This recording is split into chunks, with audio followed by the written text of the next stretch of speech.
We have made it to the end of the road, as Boys to Men once famously sang, for the Washington Commanders this time. Their 90th season of NFL football is about to wrap up, their first taking command, as it were.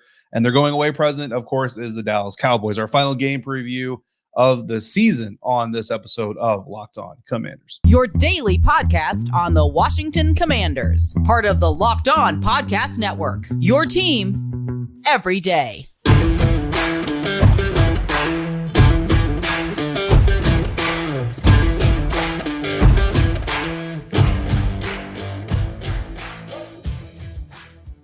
Welcome, Commanders fans, to the Locked On Commanders podcast, part of the Locked On Podcast Network, your team every day. We are your daily podcast covering the Washington Commanders. We're free and available on all platforms, including YouTube and the WUSA 9 Plus app on your Roku or Amazon Fire Stick. And we thank you for making us your first listen or your first view of the day. I'm David Harrison, writer for Commander Country, part of Sports Illustrated's Fan Nation, on Twitter at DHarrison82. My co-host sitting and speaking next to me is Chris the Rooster Russell of Team 980, Monday through Friday, 9 a.m. to noon Eastern. You can find him live with Pete Medhurst on Russell and Medhurst, or you can find that anytime on the Odyssey app, and also find him on Twitter at RussellMania621. We're both credential members of your media covering, Major Tuddy and the boys there on the football field. Chris, what's that hog nose is never going to get old. What's going on?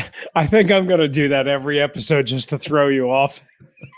To make it incredibly awkward. Hey, listen, some people get, jackets and leather jackets and whatever. I got a pig snout. I still have mine in my backpack from last Sunday. I need to get it out.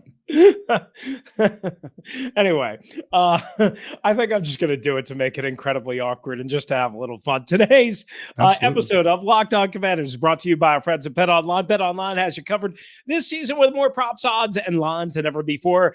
BetOnline, where the game starts. Thanks again for making the Locked On Commanders podcast your first listen and a view of the day. And David, we start with our final injury report within a show. We will have one more injury report come out Friday afternoon after practice, in which a bunch of guys will be ruled out, and probably a bunch of these names that we're going to talk about: Jonathan Allen, Sadiq Charles, Cam Curl, Jamin Davis, Antonio Gibson will have a note on him, Nate Gary, a note on him, Cornelius Lucas, Andrew Norwell, Brian Robinson Jr., James Smith-Williams, Benjamin St-Juste, all did not practice on Wednesday and Thursday. Now, Gibson has been put on IR. Gary was out just Thursday. We'll see about Friday for him. Montez Sweat missed Wednesday, but practiced in full on Thursday. And we mentioned Antonio Gibson going on IR. Jared Patterson signed to the 53. Reggie Bonifin signed to the practice squad. David, I don't know about you. Yeah. But that almost sounds like a preseason injury type list of DNPs, and it's almost like the Commanders have been eliminated and are not playing an important game this Sunday, when everyone kind of sort of is pretending that this is an important game for them to play. Yeah, I mean, look, let's be honest, outside of Sam Howell, not a whole lot of people on this roster have a whole lot of reason to really want to go out there. I mean, everybody's personal pride. I get it. You know what I mean? But beyond that, there's not a whole lot of motivation here. And yeah, starting to wonder if Sam Howell's going to have any teammates on the field with him. It's just going to be Sam Howell against the Dallas Cowboys. Of course, they will field a team. But yeah, I mean, AG going on IR, not a surprise, really. Just opening up the roster spot to bring another guy up. You know what I mean? That's really all that's about. I mean, and you look at these other guys, you don't probably expect most of these guys to go, if at all, especially the starters. But like Nate Gary, illness is what he was out with on Thursday, so probably expect him back Friday. Montez was out ill on Wednesday, but he's back Thursday, like you mentioned. So I mean, it's the end of the season. You know what I mean? We're gonna talk about it. It's like we're gonna talk all off season. It is, it just kind of is the situation that everybody is in, but I don't know how many Commanders you can expect to see on the field, but truth be told, I think what you want to see on the field is a fighting product from the guys that do suit up, which I think you will get from this locker room, by the way. And then ultimately, if the team wins, all right, you can take a division rivalry win into the offseason.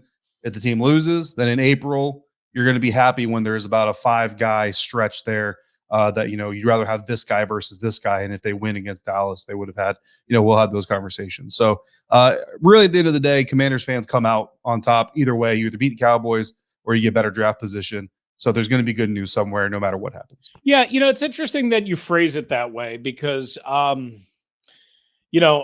and maybe this is just the media side of me, and maybe this is the critic side of me. I do not want them to win this game. I'm all for winning every game possible until you're eliminated from the playoffs. I don't buy into this. Well, you shouldn't strive to make the playoffs if you're going to get beat in the first round. No. BS. Nonsense. Because I've seen teams go on magic carpet rides and make runs. The only Super Bowl I've been at featured the Pittsburgh Steelers. They were a 6th seed in the West or in the AFC and won 3 road games to get to Detroit and then won the Super Bowl against the Seattle. Anything can happen. So I know guys that I work with at the radio stations, they all buy, well, you should either implode or you should be great. Well, everybody's trying to be great. It's hard to be great. It's also hard to implode, and it's also hard to be really bad. So most teams are stuck in a parity-filled league, in a mediocre-filled league, kind of in the middle. And the Commanders came up short, and we know that. That being said, David, once you're eliminated from the playoffs, I understand professional pride and all that stuff. I get that. I understand wanting to maybe make a dent in the Cowboys and not wanting to get swept by them, but I'll be totally frank. I don't care if they win. As a matter of fact, it's a bad thing if they win because it hurts their draft status. It hurts not only their draft pick number, but it also hurts their leverage and their ability to move around the board, not only in the first round, but also every other round. Think about it. You have more leverage. You have more ability to move when you're the 10th or 11th pick as opposed to the 17th or 18th or 20th pick or whatever the number is going to be. You just do.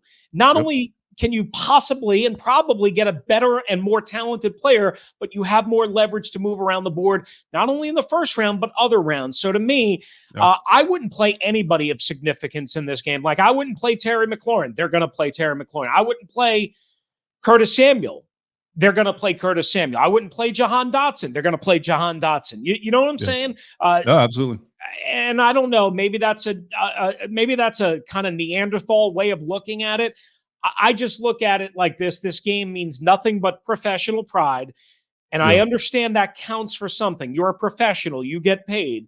But you know what? You're not ruining the Cowboys season. They're going to the playoffs one way or the other. Maybe you take away a home game. But if you take away a home game from them, meaning, if they don't win the NFC East, you take away a home game from them, guess what? You hurt yourself while doing that. So while you hurt them, you hurt yourself. Right. No, trust me, you are not alone. Absolutely 100%. You are not alone on that. I think that's the outsider's way of looking at it. You know what I mean? But all the guys that are suiting up for the game are going to go out there with the intention of winning. That's exactly what Sam Howell said. So again, I think both results have a silver lining. I think one silver lining is thicker than the other for the fan and for the media member, right? Like we want to cover the higher draft pick. We want to talk about the trade possibilities. And like you said, they expand the higher up you are in that first round, especially the first round. But like you said, it also trickles down. Here's an interesting thing, Chris, and this isn't on the script, so we might have to be agile and kind of flip some things around here. But there was a fun little theory going around, and I'm going to call it a theory because I don't even want to say that it's an idea, but let's just have some fun with this. So obviously, the Damar Hamlin situation is not fun, right? But the good news is for anybody who hasn't heard, he woke up. Wednesday night, woke up and was able to communicate through writing. And the first question he asked was whether or not the Buffalo Bills had won. So obviously he's in good spirits, and obviously, that's a good thing, right? That's a good sign that that's his first concern. Doing well in the latest report that I saw is that he doesn't seem to have any neurological damage that's going to be permanent. So a lot of blessings there. But the NFL also reportedly decided that the Buffalo Bills Cincinnati Bengals game will not be completed. Right. So that game is going to go down as a non-compete, or it's going to go down as a tie. I don't know if they've come down with that specific decision. There was a theory because that game is very significant in who gets the first seed in the AFC and who potentially gets the bye week. So there was a theory that maybe the NFL waves their magic wand and says, you know what, to be fair to everybody, nobody gets a bye week in the AFC. We're adding an 8th playoff team. Everybody's playing in the wild card round. Well, Chris, if they add an 8th team to the AFC playoff race, they got to add an 8th team to the NFC playoff race. I saw that. And guess what? If the Los Angeles Rams beat the Seattle Seahawks and the Green Bay Packers beat the Detroit Lions and the Washington Commanders defeat the Dallas Cowboys, the 8-1 Washington Commanders are 8th place in the National Football Conference, and then would, even if the Giants beat the Eagles, unless San Francisco wins. If the Giants beat the Eagles and San Francisco wins, they would go to San Francisco in the wild card round.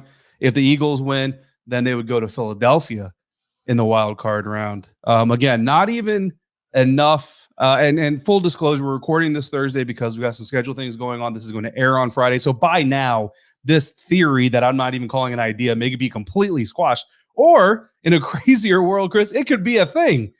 Do you think, and here's my real question for you, because obviously then you want to win, right? Do the Washington Commanders stick with Sam Howell, or do they flip back to Taylor Heineke? I knew you were going to go here, and I forgot to put this in the script. I'm being honest. I don't think this is going to be a thing. No, which is why I'm laughing and smiling. For those in audio, I'm laughing and smiling as I'm saying this. Please do not take this as like we're totally having fun with this. I mean, this theory made Pro Football Talk. Now, that's a very influential website. So did, Pro Football Talk was the first outlet that reported the tampering from the Dolphins to Tom Brady. Exactly. And we all made fun of him. And I'm saying we because I was in the Bucks media that made fun of Florio too. So. So I'll just say this. While I don't believe that this will happen in any way, shape, or form, I mean, I can't say 100% rule it out. 1, 2, I also would say this. If it were to happen, and somehow if Washington were actually to have a chance entering 425 on Sunday to make the playoffs, yes, I would go back to Taylor Heineke, period. I don't think it requires a big conversation. Now, the problem is because they decided to go to Sam Howell on Wednesday, they've given Sam Howell most of the reps. So you would be starting a quarterback that not only did not play and practice as the starter last week, but also did not get practice first team reps. So, but is there not a more Washington way to make the playoffs though than that scenario, that exact scenario? Sunday night, if we're at FedEx Field and somehow, some way this team has taken an Aladdin magic carpet ride into the playoffs, I mean, I'll hang by my feet in our broadcast. Well, all right, maybe I won't do that because that would be dangerous. I don't know. I'll do whatever you want me to do as long as it's sane and somewhat safe. If the Commanders are going to the playoffs on Sunday night at about 10 o'clock when we record, when we're you have to do live the chicken dance. You know what I'm talking about? The chicken dance. No, you can't do it now. Then if you do it now, then you can't do it when they make the playoffs. Okay, sorry. But we need them to go to Philly because I'll be honest with you, my operational budget will not allow me to go to San Francisco for a while. I understand. It has to be in Philly. So I would also drive you to San Francisco, but that's a long drive. That is a long drive. I think you'd probably kill me by the time we got to like Iowa. I don't even know if we would make it to San Francisco. We might not. As long shot as that is, what's not a long shot, Chris, is our listeners and our viewers making some money on the PrizePicks app or PrizePicks.com. And this episode of Locked On Commanders brought to you by PrizePicks. You take 2 to 5 players. You predict whether they're going to score more or less than their PrizePicks projection. If you're right, you can win up to 10 times your money on any entry. And you don't even have to worry about what Chris the Rooster. You know what? I said the chicken dancing. I didn't even put the nickname together. Like that was a total accident, by the way. You don't have to worry about what the Rooster's doing. You don't have to worry about what I'm doing.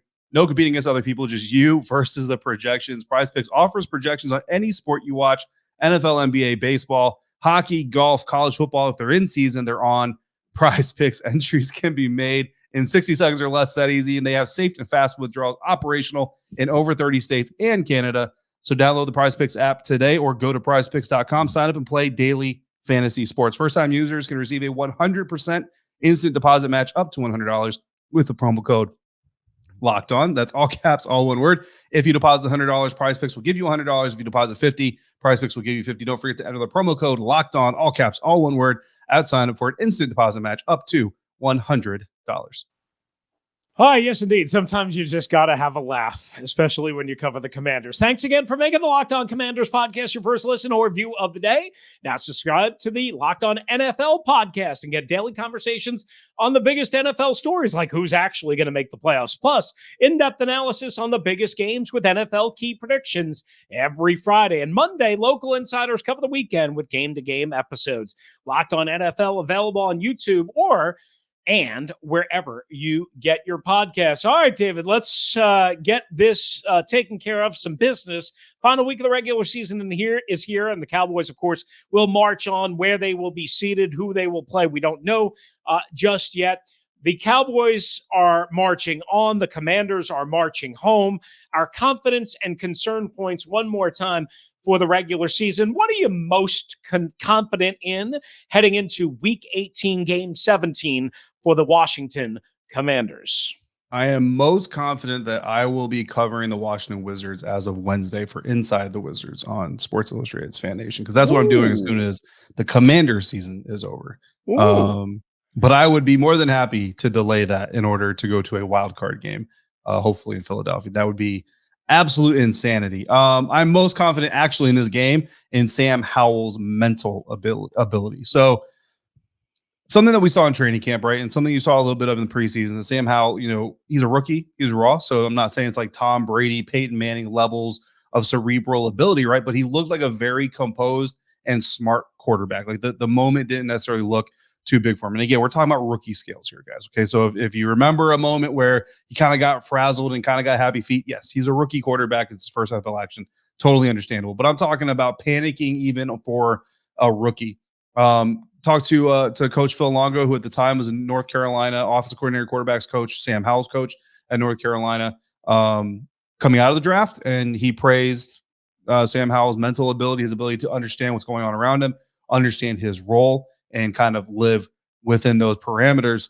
Talked to Coach Longo again after Sam Howell was announced as the starter. That bonus episode dropped on Thursday. So if you haven't seen it or heard it yet, by all means, please go and check that out. And we talked about that again. I asked Scott Turner on Thursday about the discipline it takes to learn through mental reps. And he said that Sam Howell absolutely kind of has that ability. He's looking forward to seeing him turn that also. To a T, everybody that meets and works with Sam Howell, Coach Zampese last week, talks about his mental ability, his maturity, his ability to kind of understand his role within the system. So that is something that I am not concerned about at all. Totally confident in, and he's going to need it against this Dallas Cowboys defense. I totally get that, and it's great to hear the praise. And again, make sure you check out the conversation with Phil Longo, who was Sam's quarterback coach and offensive coordinator. David, again, dropped it as a bonus episode. So please make sure you check that out. I'm sure you will get a lot of confidence in Sam Howell, the starting quarterback for the Washington Commanders. Now, I am most confident in the Cowboys fan base being loud, proud, and a somewhat humiliating optic for the Commanders organization on Sunday. And unfortunately, which is all code for obnoxious, right? Yeah, well, that too. But this is what happens when you're eliminated. They're playing for something rather large. There's already a large and huge contingent of Cowboy fans in the DMV area and within driving distance. Again, they're playing for something, a couple of things, number one seed, division, all of that. And you're not playing for really anything. So I would imagine a lot of Commanders season ticket holders who earmarked this game have sold their tickets or maybe given their tickets to whatever the case might be. I'm guessing the crowd is probably going to be about 2/3 Cowboys fans. So I think that's going to be a really bad look. And I think that'll be one of the things that all the TV talking heads, talk about. Whoa, did you see that? Oh, did you see the Cowboys? The Cowboys humiliated the Commanders or whatever. Look at all their fans. And you might even see coverage of it if the Cowboys even lose or if it's a close game or whatever the case might be. Either way, I think there's going to be about 40,000 or so Cowboys fans at FedEx Field. And that's an unfortunate shame. If the Commanders were playing for something, it wouldn't be necessarily that way. But because they didn't handle their own business when they had plenty of opportunities to do so, I believe that will be the bad optic. And that's what I'm most confident in. What I'm most concerned about, David, is the Cowboys pass rush against a rookie quarterback, as we know, but against an offensive line that's likely to have rookie 7th round pick Chris Paul at left guard, Who knows at right guard, a carousel, Trey Turner and whoever. Sadiq Charles has already been ruled out. But Sam Cosmi likely back at right tackle because Cornelius Lucas missed Wednesday and Thursday. So unless something changes there before the game, and again, we'll have updates on LO Commanders. I just, I worry against DeMarcus Lawrence, against against Dante Fowler, against Micah Parsons, against the Cowboys front seven. I worry about Sam, who was under a lot of pressure at North Carolina in his final year there. And maybe that's some of the reason why the Commanders have been hesitant to go to him, because, a young quarterback sometimes struggles to pick up all the blitzes and protections and hot reads and all that stuff. Jared Patterson, Reggie Bonifant, get ready to carry the ball a lot. I hope, and I think, because what I'm concerned about is, in addition to the offensive line, just Sam Howell's running mates in general. We talked about in segment 1 during the injury reports. I don't know who's going to be on the field with Sam, and even further, I don't know who's going to stay on the field with Sam. Taylor Heineke is supposed to be the backup here. I don't think you're playing Sam for a half and then putting in Taylor, or 3 quarters and putting in Taylor. So you're putting in Sam. You're doing it with the intention of him playing all 4 quarters of this game. But I don't think Terry McLaurin is probably playing 4 quarters. I don't think Jahan Dotson is playing 4 quarters. I think eventually you're going to start seeing Dax Milne come out on the field. Cam Sims probably going to come on the field. De'Ami Brown, I expect to get a lot more work this week compared to other weeks, not only because of the end of the season, but also that's the guy that Sam Howell really is kind of most comfortable with at this point in time, right? So I'm just concerned who Sam is going to have out there with him. Like, it's great that Sam, has the mental ability to weather the moment, not be, to not let the moment be bigger than him. But, look, you can only play with the guys you have. And if the guys he has just can't measure up to the Cowboys starting lineup, it's one, you're not going to put a whole lot of blame on them, but also that's a problematic situation for the quarterback to be in. All right. Bold predictions and game picks coming up as we wrap up the final regular season edition of the Locked On Commanders podcast. But first, guys, this episode is brought to you by our friends at BetOnline. That's right. BetOnline.net is your number one source for sports betting information, stats, news, analysis, all the lines, in-game, pre-game, in every which way. The Commanders are obviously underdogs at home for good reason. We talked about everything at stake for the Cowboys. Listen, with Sam Howell, even though you want to have confidence and even though you want to have hope, you probably want to lean towards taking the Cowboys in this one, and you can get them at a pretty decent number. We'll see where the number lands before the game. But if you don't want to avoid this game, you have all the other Week 18 action, teams playing for the playoffs, teams not playing for the playoffs, teams playing for seedings, some teams playing out the string like the Commanders. You can get all those odds and trends for all the NFL action as well. NBA, you can get the national championship in college football coming up between TCU and Georgia on Monday night. You can get it all at BetOnline. Head to the website today and use your mobile device to learn more. BetOnline, where the game starts. All right, guys, prediction time. Bold predictions, score predictions, key players of this game. Chris, I will fire off the first bold prediction. We're talking Sam Howell. I mentioned earlier in the week when we started this conversation about who would start this final game that I didn't think Sam Howell should start for a lot of the reasons we're talking about. Who's going to play with, who's going to protect him from big, bad Micah Parsons, but that I would be excited to see him start and play if he did get that opportunity. And man of my word, I'm super pumped. I was texting Coach Longo before we talked to set up the interview, and he and I were going back and forth about how excited we are for Sam on a personal level to get this opportunity. He's pumped. The team's pumped. Everybody's excited. And I think he's going to do some good things. I think he's going to be under fire, but I do think he's going to do some good things, Chris. I think he's going to get a running and a passing touchdown against the Dallas Cowboys. All right. I like that. I think this is going to come off as a criticism of Sam. I don't mean it necessarily, but with a inconsistent at best offensive line with Antonio Gibson and Brian Robinson. I mean, Gibson, we know for sure. Robinson, we think, won't not playing, even though he'll have some receivers. I think Sam behind that offensive line against the Cowboys pass rush will look somewhat unprepared, maybe disheveled a little bit, mostly because of the things around him. However, I do take I will mention this. I mentioned this on the other day. Logan Paulson said from what he's seen and what he's heard, and he's heard things from offensive coaches that Sam Howell is not ready to go. And that could be, David, not only not knowing maybe some parts of the playbook or what have you, but it also could be, again, picking up blitzes and making calls at the line of scrimmage and switching protection and shifting. It could be a lot of things. Yeah. So I do worry about Sam in this particular spot with a bunch of hungry dogs on the other side of the line of scrimmage. And again, an offensive line that's average at best when it's together.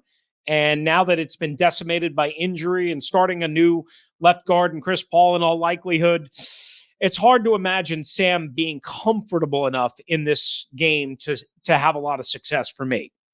Yeah, no, absolutely. It's fully, I think it's reasonable. You know what I mean? You just hope that the team, the coaches, they're going out there and put something in place to help him protect himself, i.e. quick passes. And I mean, look, those get dangerous too. The Cowboys see those things coming. That's how you get pick sixes. But I don't know, Chris, like, would you rather have Sam Howell get hit 10 times or throw a couple interceptions? In this lights, honestly, I'll take the interceptions. The interceptions aren't gonna hurt him. You know what I mean? I can see that. And I don't know if what I said is so much a bold prediction, David. I mean, maybe I should have said a bold prediction, 3 interceptions. I don't know. But I mean, it could be, interceptions. It could be fumbles off of sacks. That's what I worry about. And I also worry about Sam getting hurt because he's not playing with running backs that can pick up blitzes. He's not playing with his starting running backs. Again, offensive line a mess. You just, I hope nothing bad happens here. Right. And I hope we can come back Sunday night and say, see, all the concerns about his health were overblown because he's fine. Hopefully that's what we can do. Key player in this game, I'm going John Ridgway because I don't believe Jonathan Allen is going to start this game. I think Daron Payne, again, if we're going on the expectation that everybody healthy is going to play, then I think Daron Payne obviously starts, and this is an opportunity for him potentially to make his mark as a DT1. Well, John Ridgway has been a very valuable role player all season long. So if he gets to start next to Daron, he also gets the opportunity to potentially make a mark, and he gets to do it against a team that he used to play for. And I mean, players love doing that kind of stuff. So John Ridgway is the player that I'm looking for specifically on the defensive side of the ball. He was drafted in the 5th round or 6th round by the Cowboys this year. So it was a chance at a little redemption for John Ridgway. I don't think he was with the team in the 4th week matchup just yet. All right. Good one there. Like that. Also for me, normally we pick just Commanders. I'm going to go with Tony Pollard.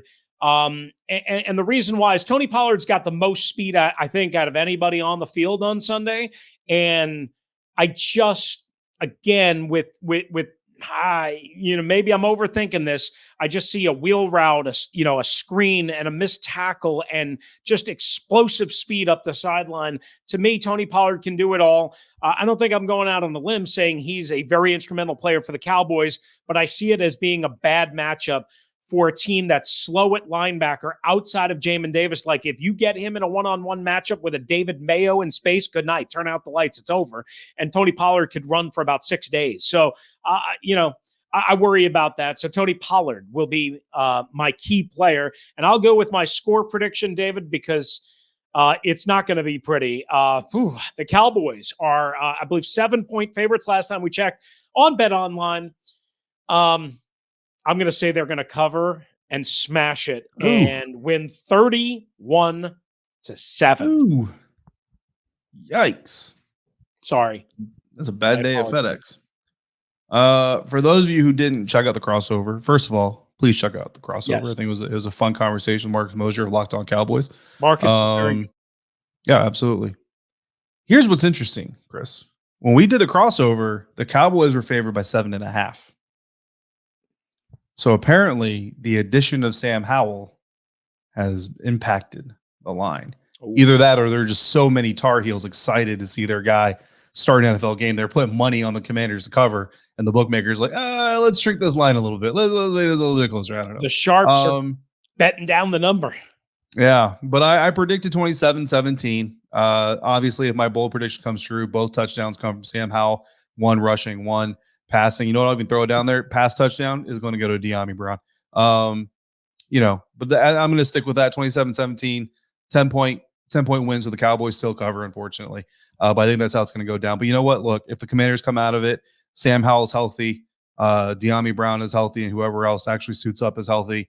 And they end up with, I don't know, maybe the 10th overall pick. That's kind of a long shot. I think 11 is more likely, which is exactly where they were last year. And they made a very key trade, got a very important part of their team. Remember, next year, Fedarian Mathis is coming back.